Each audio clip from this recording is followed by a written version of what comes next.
Hi நண்பர்களே, நம்ம இப்போ என்ன பண்ண போகிறோம்னு பார்த்தோம்னா பொட்டேட்டோ எக் ஃப்ரைட் ரைஸ் தாங்க பண்ண போகிறோம். இப்போ வாங்க அடுப்பில் ஒரு பாத்திரம் வச்சுக்கோங்க.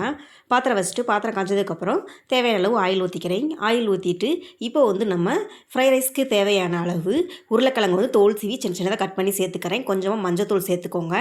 கொஞ்சமாக காரத்துக்கு லைட்டாக மிளகாத்தூள் சேர்த்துட்டு நல்லா கலந்து விட்டு நல்லா உருளைக்கிழங்கு நல்லா ஃப்ரை பண்ணிக்கலாம். நல்லா மிக்ஸ் பண்ணி விட்டு எண்ணெயிலே நல்லா மிக்ஸ் பண்ணி விட்டு நல்லா ஃப்ரை பண்ணிக்கோங்க.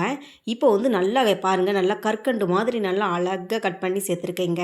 இந்த அளவுக்கு நல்லா ஃப்ரை பண்ணிகிட்ருக்கிறப்பே கொஞ்சமாக உப்பு சேர்த்து நல்லா ஃப்ரை பண்ணி தனியாக எடுத்து வச்சுட்டு அதே பாத்திரத்தில் கொஞ்சமாக ஆயில் ஊற்றிட்டு ஒரு 3 எக்கை உடச்சி ஊற்றிக்கிறேங்க. பாருங்கள், நான் தேவையான அளவு 3 எக்கை உடச்சி ஊற்றி விட்டு நல்லா வறுத்துக்கலாங்க. பாருங்கள், நல்லா மிக்ஸ் பண்ணி விட்டுட்டு இப்போ உப்பு சேர்த்துக்கிறதாலும் சேர்த்துக்கோங்க. சேர்த்துட்டு நல்லா ஃப்ரை பண்ணி தனியாக எடுத்து வச்சுக்கோங்க. எடுத்து வச்சுட்டு இப்போ அடுப்பில் ஒரு பாத்திரம் வச்சுக்கோங்க. பாத்திரம் வச்சுட்டு பாத்திரம் காய்ஞ்சதுக்கப்புறம் தேவையான அளவு ஆயில் ஊற்றிட்டு நம்ம சின்ன வெங்காயம் பெரிய வெங்காயம் எது வேணாலும் தேவையான அளவு எடுத்து கட் பண்ணி சேர்த்துக்கோங்க. சேர்த்துட்டு இப்போ நம்ம ஃப்ரை பண்ணி வச்சுருக்கிற எக்கை சேர்த்துக்கலாங்க. எக்கை சேர்த்துட்டு நல்லா மிக்ஸ் பண்ணி விட்டுக்கோங்க. நல்லா மிக்ஸ் பண்ணி விட்டுருக்கிறப்பயே 2 கொத்து கருவேப்பிலை சேர்த்துக்கோங்க நல்லா வாசனைக்கு. சேர்த்துட்டு இப்போ ஒரு 2 தக்காளியே கட் பண்ணி வச்சுருக்கிறேன், அதையும் சேர்த்துக்கோங்க. சேர்த்துட்டு நல்லா மிக்ஸ் பண்ணி விட்டு நல்லா கலந்து விட்டுக்கோங்க. நல்லா கலந்து விட்டுக்கிட்டு இருக்கிறப்ப இப்போ ஃப்ரை ரைஸ்க்கு தேவையான அளவு சால்ட்டு சேர்த்துக்கோங்க. சால்ட்டு சேர்த்துட்டு நல்லா மிக்ஸ் பண்ணி விட்டு ஒரு மூடி போட்டு எடுத்துக்கலாங்க. தக்காளி வதங்கணும் இல்லையா? பாருங்கள், நல்லா மூடி போட்டு வச்சு எடுத்தாச்சு. தக்காளி நல்லா வதங்கிடுச்சு. இப்போ மசாலா ஐட்டம் எல்லாம் சேர்த்துக்கலாம்.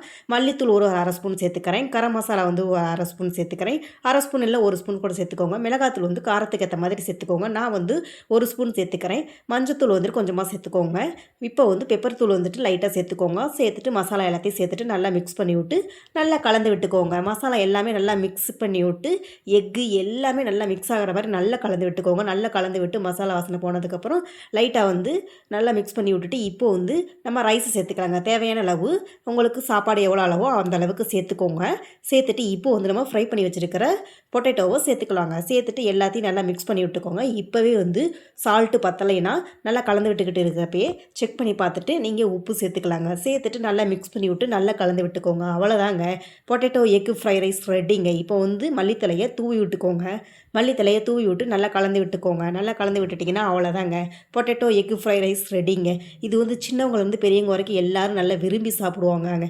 குயிக்காகவும் செஞ்சிடலாம், ஹெல்த்தியாகவும் இருக்கும், ஈஸியாகவும் இருக்கும், டேஸ்ட்டாகவும் இருக்குங்க. இந்த ரெசிபி நீங்கள் வீட்டில் ட்ரை பண்ணி பாருங்கள். சீக்கிரமாக ரெடி பண்ணிடலாம்.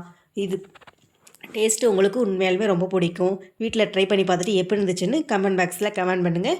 வீடியோ பிடிச்சிருந்துச்சுன்னா கேபி தேவி சேனலில் லைக் பண்ணுங்கள், சப்ஸ்கிரைப் பண்ணுங்கள், ஷேர் பண்ணுங்கள், கமெண்ட் பண்ணுங்கள். வீடியோ பிடிச்சிருந்துச்சுன்னா கமெண்ட் பண்ணுங்கள் நண்பர்களே. பாருங்கள், குயிக்காக செஞ்சிடலாம் இந்த ரெசிபிங்க. நீங்கள் வீட்டில் கண்டிப்பாக ட்ரை பண்ணி பாருங்கள் ஃப்ரெண்ட்ஸ். ஹாய்.